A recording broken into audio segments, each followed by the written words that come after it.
Alright, in past videos on this F350 Truggy, I was debating on what to do, make it a full tube chassis or keep the frame. The frame was all rusty, and you know, I guess I made my decision a long time ago, regardless of what I was saying on the other videos.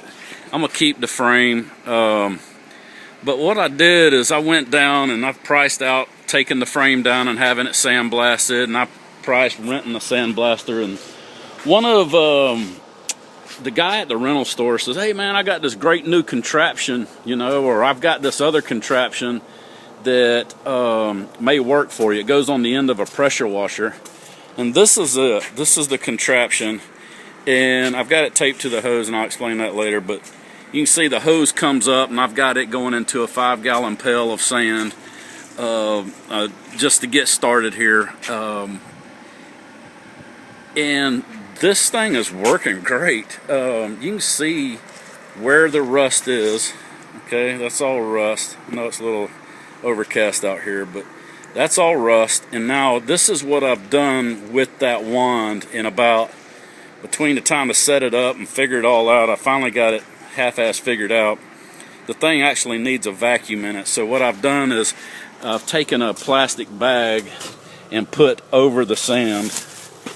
And the more vacuum you create, the better that works. And man, it is peeling that rust off of there.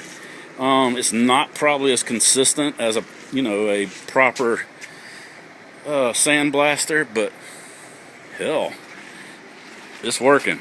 Anyway, just an update. Today's what, Friday, so I'm gonna work on it all weekend, see if I can't get this thing cleaned up and primed.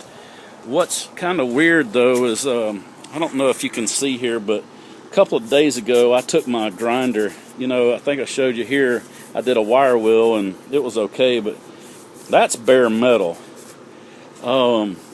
This is kind of a gray, I don't know what it is, to be honest with you. It's like it's almost like it's primered. It's the color of primer, and the more this thing sits here, the faster it oxidizes, I guess is the word you'd say it, but it's starting to rust over pretty quick.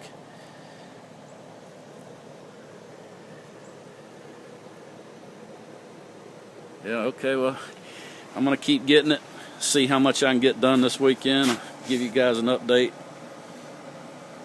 Let me get you another shot of that.